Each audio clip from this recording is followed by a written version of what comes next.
తెలంగాణ రాష్ట్రంలో ఏదైతే హైడ్రా తీసుకున్నటువంటి నిర్ణయాన్ని ప్రజలంతా కూడా ఒకవైపు స్వాగతించారు, మరోవైపు వ్యతిరేకత కూడా ఏర్పడ్డది. అదంతా అలా ఉంటే ఇప్పటి వరకు కూడా కన్స్ట్రక్షన్ల జోలికే వెళ్ళింది హైడ్రా. ప్రస్తుతం చూసుకుంటే వ్యవసాయ భూమిలోకి కూడా వెళ్తుందని చెప్పేసి రైతులు వాపోతూ ఉన్నారు. మా సొంత స్థలాల్లో హైడ్రా తీసుకొచ్చినటువంటి కొన్ని ఏవైతే డిమాలిష్ చేస్తూ ఉందో ఆ రాళ్ళన్నీ కూడా మా స్థలాల్లో వేస్తూ ఉంది. వాటి వల్ల మాకు ఇబ్బందులు జరుగుతూ ఉన్నాయి. రేపటి రోజు అవన్నీ వెత్తిపోసుకొని మళ్ళా వ్యవసాయం చేసుకోవడానికి భూమి చదును కోల్పోతూ ఉందని చెప్పేసి వాళ్ళు చెప్తా ఉన్నారు. ఒకసారి చూసుకోవచ్చు, ప్రస్తుతం తుర్కేంజల్ ప్రాంతంలో ఉన్నాం. హైడ్రా అయితే పనులు మొదలుపెట్టింది. చెరువులను తీస్తాం, వాటిని మళ్ళా పాత చెరువులు ఎలా ఉన్నానో అట్లా చేస్తామని చెప్పింది. దాని అంతటికి కూడా అనేక మంది వ్యవసాయదారులు కావచ్చు, రైతులు కావచ్చు, సాధారణ ప్రజలు కూడా స్వాగతించారు. ఇదంతా చూసుకోవచ్చు. ఆ పక్కన ఉన్నటువంటి ల్యాండ్ అంతా కూడా పట్టా భూమి. ఆ భూమిలో రైతులు పంటలు వేసుకుంటూ ఉంటారు. వాటర్ వచ్చినప్పుడు దాన్ని అలాగే వదిలేసి ఎండాకాలంలో దాన్ని వ్యవసాయానికి ఉపయోగిస్తూ ఉంటారు. ఇవన్నీ కూడా పశువుల పాకలు. ఇవన్నీ కూడా వీటన్నిటినీ గత కొన్నేళ్లుగా దాదాపు 30 ఏళ్ల క్రితం ఒక వ్యక్తి కొనుగోలు చేసి వ్యవసాయం చేస్తూ ఉన్నాడు. అయితే ఇదిలా ఉంటే దీన్ని ఈ మధ్య కాలంలో హైడ్రా తీసుకున్నటువంటి ఈ ప్రాంతంలో ఏదైతే ఈ పెద్ద పెద్ద రాళ్ళు ఉన్నాయో ఆ రాళ్లను తొలగించే పని పెట్టుకుంది హైడ్రా. సరే, ఇక్కడ 2 ప్రశ్నలు బలంగా కనిపించేటువంటివి. అసలు ఇంత పెద్ద రాళ్ళు ఒక్క రోజులో ఇక్కడ ఊడిపడ్డాయా, లేదంటే ఇంత పెద్ద వర్క్ నడుస్తూ ఉంటే ఈ ప్రాంతంలో ఉన్నటువంటి అధికారులు కావచ్చు, నాయకులు కావచ్చు ఏం చేస్తూ ఉన్నారు అనేది ఒక ప్రశ్న. అసలు ఈ రాళ్ళన్నీ కూడా ఇక్కడ రైతులు తీసుకొచ్చి చేసిరని చెప్పేసి అంటే నమ్మశక్యం అయితే ఉండదు. ఎందుకంటే ఇంత పెద్ద రాళ్ళు వ్యవసాయం చేసుకునే రైతులు వాళ్ళ పంట పొలాల కోసం కొన్ని దాదాపు లక్షల్లో ఖర్చుతో కూడుకున్నటువంటి ఈ రోడ్డును వేసిరంటే కూడా నమ్మశక్యం కాని విషయం ఇదంతా కూడా. అయితే ఈ రాళ్ళు ఎక్కడి నుండి వచ్చాయి, అసలు ఈ రాళ్ళు ఇక్కడ వేసింది ఎవరని చెప్పేసి ఆరాధిస్తే వాసవి గ్రూప్స్ ఏదైతే ఉందో వాసవి గ్రూప్స్ వల్ల ఏదైతే ఈ ఎల్బీనగర్ ప్రాంతంలో కావచ్చు కొన్ని ప్రాంతాల్లో ఇండ్ల నిర్మాణం చేపడతా ఉంది, అపార్ట్మెంట్స్ కడతా ఉంది. దాంట్లో భాగంగా ఆ రాళ్ళనన్నీ ఏదైతే భూమి తవ్వకాల్లో వచ్చినటువంటి రాళ్ళు ఏవైతే ఉన్నాయో అవన్నిటిని కూడా ఎక్కడో ఒక దగ్గరికి ట్రాన్స్పోర్ట్ అయితే చేయాలి. అయితే వాళ్ళకు అతి తక్కువ ఖర్చు ఎక్కడైతే ఉంటుందో అది ఈ ప్రాంతం దగ్గరగా ఉన్నటువంటి తుర్కేంజల్ను వాడుకొని ఈ ప్రాంతంలో అయితే వేసిరు. చెరువును పూర్తి స్థాయిలో చెరువును కూడా కొంతవరకు వాళ్ళు వాసవి క్లబ్ వాళ్ళు మాయం చేసే ప్రయత్నం చేసిరు. ఇక్కడ ఇంకొకటి ఏంటంటే ఎఫ్టీఎల్ పరిధి అని చెప్పి చెప్తా ఉన్నారు. ఎఫ్టీఎల్ పరిధి ఎక్కడ వస్తుంది? ఎఫ్టీఎల్ పరిధిలో ఏదైనా నిర్మాణాలు చేపట్టినప్పుడు దాన్ని ఎఫ్టీఎల్ పరిధిలోకి తీసుకొని అక్కడ కూల్చడాలు గతంలో చేసినటువంటి సందర్భాలు ఎన్ కన్వెన్షన్ కావచ్చు, ఇంకా అనేక ప్రాంతాల్లో కూల్చినటువంటి సందర్భాలు ఉన్నాయి. సున్నపు చెరువు అయితేనేమి ఇంకా అనేక చెరువులు. అయితే ఇక్కడ కన్స్ట్రక్షన్ అయితే లేదు, ఇక్కడ పూర్తిగా ఇంకా వ్యవసాయం చేసుకుంటూ ఉన్నారు. ఇంకొంతమంది రైతులకైతే హైడ్రా వస్తూ ఉంది, మీ స్థలాలన్నీ ఎఫ్టీఎల్ కిందకి వెళ్ళిపోతూ ఉంటాయి, మీ స్థలాలు ఎంత తొందరగా అమ్ముకుంటే అంత బెటర్ అని చెప్పేసి స్థలాలకు రేటు లేకుండా, గిట్టుబాటు ధర లేకుండా రైతులను భయాందోళనకు గురి చేసి వాళ్ళ స్థలాలు అమ్ముకునే విధంగా వాళ్ళను అధికారుల లేదంటే ఈ ప్రాంతంలో ఉన్నటువంటి నాయకుల వాళ్ళను భయపెడతా ఉన్నారు. ఇదంతా పక్కన పెడితే ఈ చెరువులో ఉన్నటువంటి నీళ్లు పోవడానికి ప్రతి చెరువుకు ఒక తూము అయితే ఉంటుంది. ఆ తూము కింద ఫ్లాట్ చేసిరు. ఆ తూము ఏదైతే ఉందో దాని కింద పూర్తిగా 16 ఎకరాలలో ఫ్లాట్స్ చేసి వీటిని అమ్మకాలకు పెట్టిరు. మరి చెరువు నిండినప్పుడు ఆ వాటర్ను వదిలేయాలిగా, ఆ వాటర్ ఎటు పోవాలి?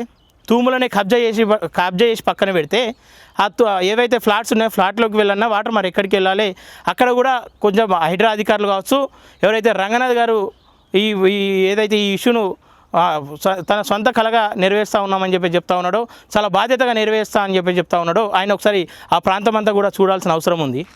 ఎందుకంటే తూములను కబ్జా చేస్తూ ఉన్నారు, నీళ్లు పోయేటువంటి ప్రాంతం కబ్జా చేస్తూ ఉన్నారు. ఒకసారి అటు చూసుకోవచ్చు, ఆ ప్రాంతం అంతా కూడా బిల్డింగ్లు ఒకసారి అటు చూపి ఆ బిల్డింగ్లతో నిండిపోతూ ఉంది. ఇక్కడ పంట పొలాలు ఇటు సైడ్ చూస్తేనేమో ఇవి పట్టా భూములు, పంట పొలాలు. వాటర్ ఒక దిక్కు చెరువును గూడుతూ ఉంటే ఇంకో దిక్కు ఫ్లోటింగ్ అనేది వస్తూనే ఉంటుంది, నీళ్లు నిండుతూనే ఉంటాయి. ఆ నీళ్ళు వచ్చినటువంటి అంత ప్రాంతాన్ని కూడా దాన్ని ఎఫ్టీఎల్ పరిధి ఇదంతా ప్రభుత్వ స్థలం అని చెప్పి చిత్రీకరించే ప్రయత్నం చేస్తూ ఉన్నారు. ఇదైతే ఎంతవరకు వాస్తవమో, ఇది పూర్తి స్థాయిలో రంగనాథ్ గారికి తెలిసి జరుగుతూ ఉందా, లేక ఇదంతా కాంట్రాక్టర్లు చేస్తూ ఉన్నారంట ఈ పని. ఈ రాళ్ళు ఇంతకుముందు ఒక అధికారి కూడా ఫోన్ చేసిండు, ఆ అధికారి మాట్లాడినటువంటి వాయిస్ కూడా మీకు వినిపించే ప్రయత్నం చేస్తా.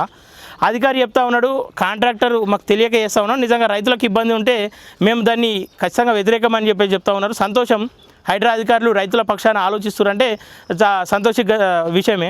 సరే, ఒకసారి ఈ స్థలం యజమానైనటువంటి వ్యక్తులు కొంతమంది ఉన్నారు, కొంతమంది రైతులు కూడా ముందుకు రావడానికి భయపడుతూ ఉన్నారు, కేసులు పెడతామని చెప్పేసి బెదిరిస్తూ ఉన్నారంట. కొంతమంది మీద ఆల్రెడీ కేసులు చేసిరు. అలా ఇంకా ఆశ్చర్యం ఏంటంటే ఈ దేశంలో అసలు లేనటువంటి వ్యక్తులపైన కూడా మా మీద దౌర్జన్యానికి వచ్చారని చెప్పేసి కేసులు పెట్టేటువంటి ప్రయత్నాలు చేస్తూ ఉన్నారు. పోలీస్ అధికారులు కూడా ఆ కేసును చాలా గుడ్డిగా తీసుకొని వాళ్ళ మీద ఎఫ్ఐఆర్ చేస్తూ ఉన్నారు. తీరా చూస్తే ఆ వ్యక్తి ఈ దేశంలోనే లేడు. ఈ దేశంలో లేనటువంటి వ్యక్తి ఆ వ్యక్తి ఏదైతే హైడ్రా అధికారుల పైన కావచ్చు, ఇంకొంతమంది పైన కావచ్చు, ఎట్లా దౌర్జన్యం చేసిన అనేది ఒక ప్రశ్న ఇక్కడ. మరి ఆ పోలీస్ అధికారులు కూడా ఏం సమాధానం చెప్తారో ఖచ్చితంగా వాళ్ళు చెప్పాల్సిన అవసరం ఉంది. ఇక్కడ ఏదైతే రాళ్ళు ఉన్నాయో తీపిచ్చేస్తా అని చెప్పేసి అధికారులు అంటూ ఉన్నారు. తీపిచ్చేస్తే సంతోషమే, రైతులు కూడా అదే కోరుకుంటా ఉన్నారు. హైడ్రాని మేము అడ్డుకోవట్లేదు, హైడ్రాని మేము స్వాగతిస్తూ ఉన్నాం. ఈ హైడ్రా వల్ల మాకు నష్టం జరగకపోతే సరిపోతుంది, ఎందుకంటే మేము వ్యవసాయం చేసుకునే వాళ్ళం, వ్యవసాయ భూమి ఇదంతా మేము కన్స్ట్రక్షన్కు ఇవ్వలేకపోతా ఉన్నామని చెప్పి చెప్తా ఉన్నారు. ఇంకా ఇలా బలంగా ఆలోచించాల్సిన విషయం ఏంటంటే ఆ స్థలం ఎవరైతే ఉన్నారో యజమాని అమ్మే ఉద్దేశం ఉందా అని చెప్పేసి కొంతమంది ఆ వ్యక్తికి ఫోన్లు చేయడం జరుగుతూ ఉంది.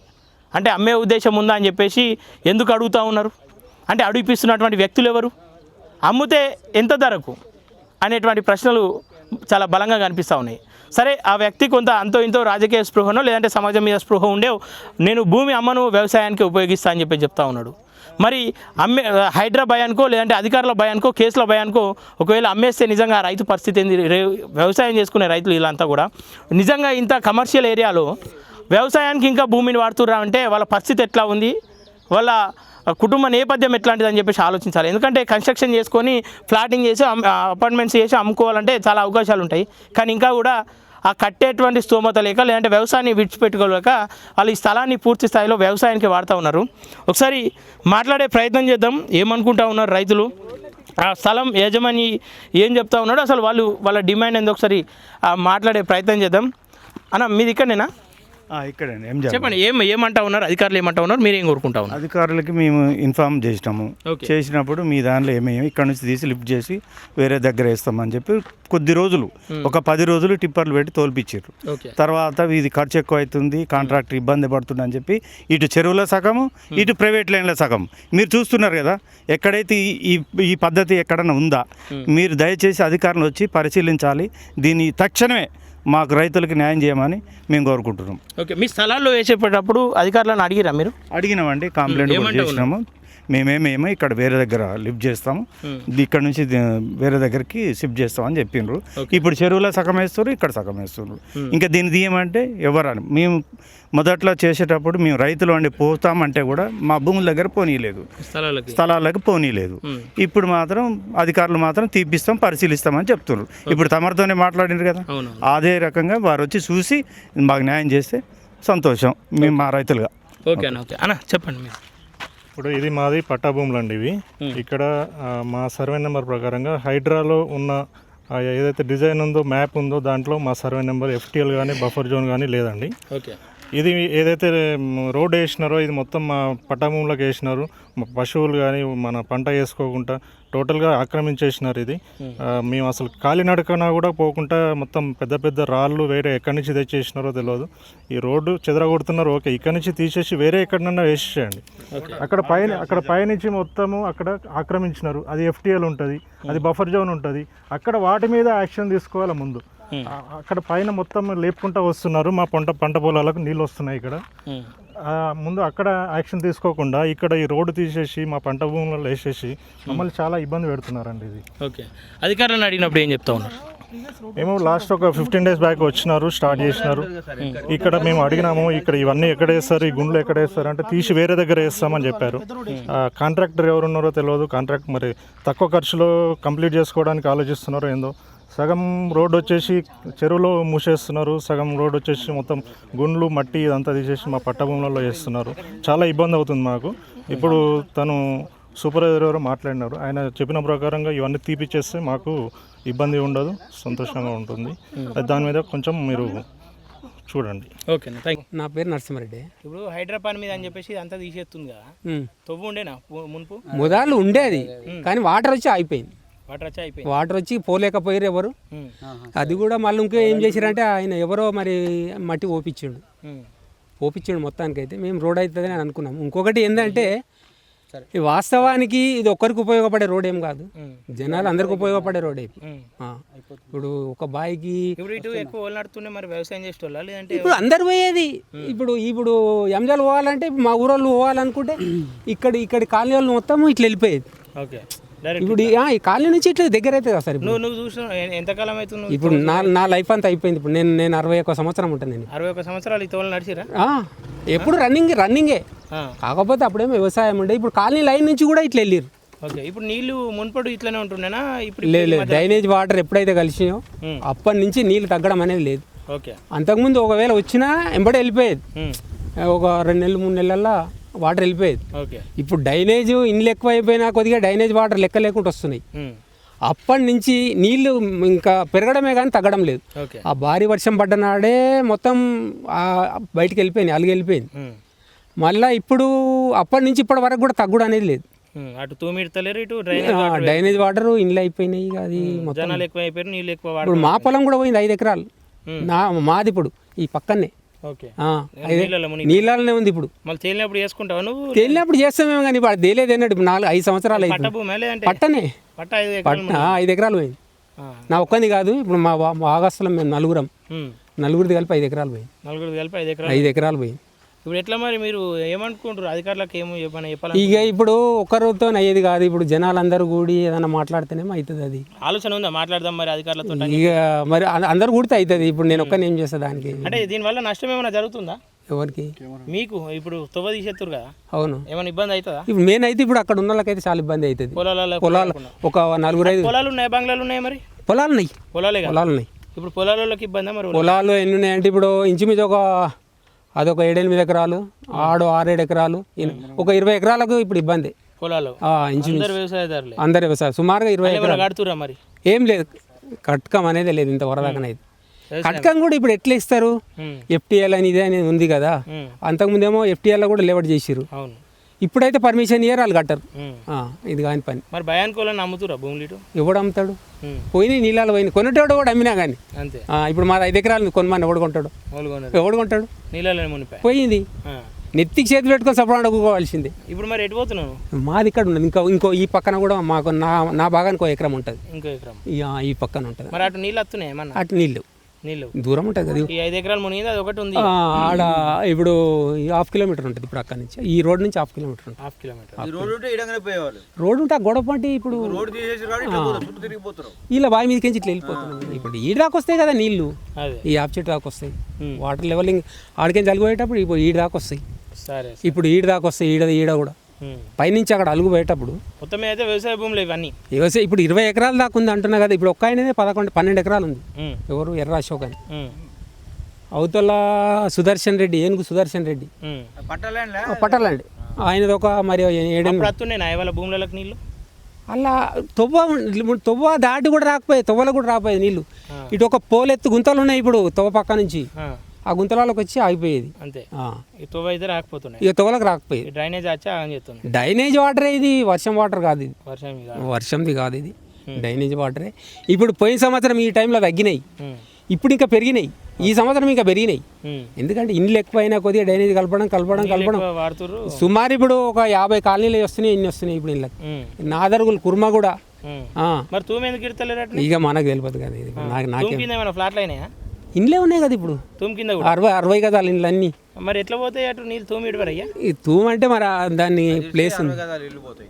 60 గదాల ఇండ్లు అందరికి ఇప్పుడు కట్టించారు కదా, అవన్నీ ఉన్నాయి. ఓకే, సరే బాబు, okay, thank you. Okay,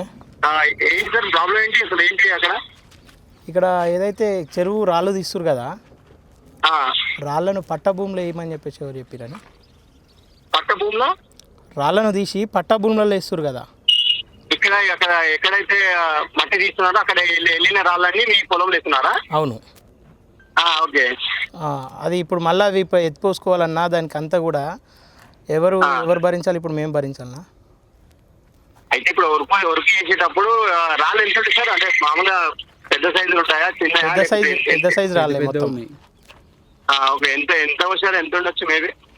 maybe ఎంత అంటే ఈ ఇటాచి కూడా ఒక అర్ధగంట టైం పడుతుంది దాన్ని తీయాలంటే. Okay, fine. అవునా, వాళ్ళు కాంటాక్ట్ అతను పోయినాడు. అది మాకు కూడా తెలీదు. అతను కాంటాక్ట్ అతను వర్క్ చేస్తున్నాడు యాక్చువల్లీ. ఓకే, వర్క్ చేసినప్పుడు మరి అతను తీసేసి అంటున్నాడా? ఏమంటున్నారు మరి మేము మాట్లాడినప్పుడు? అసలు కాంట్రాక్ట్ మాకు సంబంధం లేదు, హైడ్రా ఆఫీసర్లు చెప్పారు మేము చేస్తున్నాము, ఏదున్నా హైడ్రా అధికారులతో మాట్లాడుకోండి అని చెప్పి చెప్తారు. అవునా? సరే నేను ఒకసారి నేను కన్ఫర్మేషన్ చేసుకుంటా. అక్కడ ఎవరైతే కాంటాక్ట్ ఉన్నారో అతను ఉన్నాడు ప్రజెంట్ అక్కడ. కాంట్రాక్టర్ డ్రైవర్ తప్ప ఎవరు లేరు ఇక్కడ. సరే నేను ఒకసారి ఇక్కడ ఒకటి ఏంటంటన్నా, ఇక్కడ రైతులు ఇబ్బంది పడుతూ ఉన్నారు. హైడ్రాను చాలామంది స్వాగతించారు. ఇట్లాంటి పనుల వల్ల హైడ్రా నిజంగా రైతులు వ్యతిరేకించాల్సిన సందర్భం వస్తుంది, ప్రభుత్వానికి కూడా మచ్చ వస్తుంది. ఇదా ఇప్పుడు ఏంటంటే మేము కూడా చెడు చేయట్లేం కదా సార్. అది ఏంటంటే ఇప్పుడు ఏదైతే అక్కడ వర్క్ చేస్తున్నామో అది ఇప్పుడు అందరికి పబ్లిక్ వర్క్ యూజ్ అయ్యేటట్టే చేస్తున్నాం. అది కానీ ఆ రాళ్ళు తీసి మీ పొలంలో ఎందుకు ఇస్తున్నాడు? అది మీ పట్టభూమి లేకపోతే అది మీ ల్యాండా? పట్టభూమే. ఇక్కడ 2 ప్రశ్నలు. ఒకటి, ఈ రాళ్ళన్నీ ఇక్కడికి ఎట్లా వచ్చినాయి అన్నది కూడా మీరు ఒకసారి దృష్టి పెట్టాలి. ఇంత పెద్ద రాళ్ళు ఇలా ప్రభుత్వం నిధులతో ఇవన్నీ సాఫ్ చేస్తూ ఉన్నారు. ఇది వేసిందేమో, ఇక్కడ రాళ్ళు వేసిందేమో వాసవి కన్స్ట్రక్షన్స్ వాళ్ళ పనులు, వాళ్ళకు రాళ్ళను తొలగించుకోవడానికి తీసుకొచ్చి చెర్లేస్తున్నారు. ఇప్పుడు ఈ వాళ్ళు చెర్లు వేసిన వాళ్ళ మీద కూడా మీరు చర్యలు తీసుకోవాలి కదా వాసవి మీద. ప్రజెంట్ ఏంటంటే సార్ మనకు చెర్ల ఎక్కింది ఎప్పుడు వేసిరా, ఇంతకుముందుకు ఎప్పుడు వేసిరా మనకు తెలియదు ఆ విషయం. అంటే ఇది ఒక్కరోజు రాత్రిలో అయితే వేసినటువంటి రాళ్ళు అయితే కాదు, ఎందుకంటే పెద్ద పెద్ద బండరాళ్ళు ఏదైతే ఎల్బీనగర్లో కడుతున్నటువంటి వాసవి బిల్డింగ్స్ ఏదైతే ఉందో అందులో తొలగించిన రాళ్ళని తీసుకొచ్చి ఇక్కడ వేసిరు మొత్తము. ఇక్కడ వేయడానికి ఫస్ట్ వాళ్ళకి అధికారం, అంటే ఒక్క రోజులో అయింది అయితే కాదు ఇది. Okay fine sir. అప్పుడు ఏంటంటే హైడ్రా అనేది ఫామ్ కాలే, అప్పుడు మనకు ఇది తెలీదు, ఈ వర్క్ కూడా మాకు హ్యాండ్ ఓవర్ చేయలేదు, ఈ వర్క్ గురించి మాకేం చెప్పలేదు. ఏంటంటే ప్రజెంట్ హైడ్రా ఫామ్ అయిన కానీ ఇప్పుడు ప్రజెంట్ అక్కడ డంపింగ్ జరుగుతుంది, చెరువులో డంపింగ్ చేయకూడదు అని చెప్పేసి దాన్ని గమనించి మా పై అధికారులు గుర్తించి దాని డిమాలిషన్ కింద తీసేయడం జరుగుతుంది ప్రజెంట్. అది ఓకే సార్. ఏదైతే ఈ తొవ్వ వేసిరో, తొవ్వకు అనుమతి లేకుండా వేసిరో, దీన్ని తొలగించడం సంతోషమే. కానీ ఆ రాళ్ళని తీసుకొచ్చి రైతుల పొలాలలో వేస్తే వాళ్ళు రేపటి రోజు అవి తీసుకోలేక బడెన్ అవుతా ఉంది. Okay okay fine sir. నేను అసలు ఎందుకు చేశాడు ఎవరు అని చెప్పేసి నేను కన్ఫర్మేషన్ చేసుకుంటా. ఓకే, నేను అది తీపిచ్చే ప్రయత్నం చేస్తాను ఆల్మోస్ట్. ఓకేనా? Okay sir. ఓకే, తీపిస్తే మాకు కూడా ఏం ఇబ్బంది ఏం లేదు సార్. మాకు మీతో ఓకే ఫైన్ సార్. ఇప్పుడు మీకు ఇబ్బంది అవుతుంది పంట ల్యాండ్ మీద అయినప్పుడు అట్లా వర్క్ చేయడము ఎగనిస్ట్ మీకు మీ ల్యాండ్ లో డంప్ చేయడం అది కరెక్ట్ కాదు. బట్ అతను తీసేస్తాడా లేకపోతే అతను వర్క్ కి నాకు సార్ కంఫర్టబుల్ లేదు తీసేస్తా, నాకు తర్వాత వర్క్ అయిపోయిన తర్వాత తీసేస్తా అని చెప్పేసి అంటాడు. అతను ఏమంటాడో ఒకసారి మీ కాంట్రాక్టర్ కి కాల్ చేసి కనుక్కున్న తర్వాత మనం మీకు ఇన్ఫార్మ్ చేస్తాను. ఒకసారి ఆ క్లారిటీ ఇవ్వండి, ఎందుకంటే ఇప్పుడు కాంట్రాక్టర్లు చేసి ఇట్లా హైడ్రా వ్యవస్థకు బ్యాడ్ నేమ్ వస్తుంది. ఇదంతా కూడా మీడియాలో పోతే మాకు ఎవరైనా పబ్లిక్ ఎగనెస్ట్ అయితే చేయము. మీకు ఎంతసేపు ఉన్నా అందరికి కన్వీనియంట్ గా వరకు అందరికి యూజ్ఫుల్ అయ్యే పనులు చేస్తున్నాము.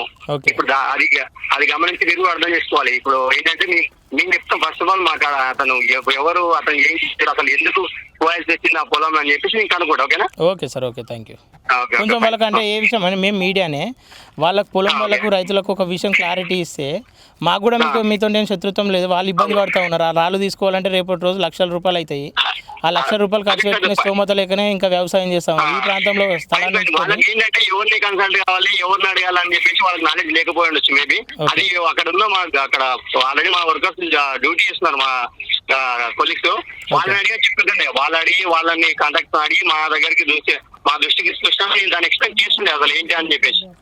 Okay sir. ఇప్పుడైతే ప్రస్తుతం అయితే ఇది ఏమైనప్పటికీ సరే అయిన డిలే అయింది. వాళ్ళకు ఒకటి ఆ రైతుల వల్ల ఇబ్బంది అవుతా ఉంది. మీ పనులకు వాళ్ళు ఏం అడ్డు లేరు ఇక్కడ. వాళ్ళు ఈ రైతులను తొలగించుకోనికి రేపటి రోజు వ్యవసాయ భూములు కదా, అవన్నీ పట్ట భూములు, వ్యవసాయ భూములు, వాళ్ళకి ఆ ఇబ్బంది ఒకటి లేకుండా చేయండి. మాకు కూడా ఏమి ఇబ్బంది లేదు ఇక్కడ. నేను okay sir. Okay, thank you.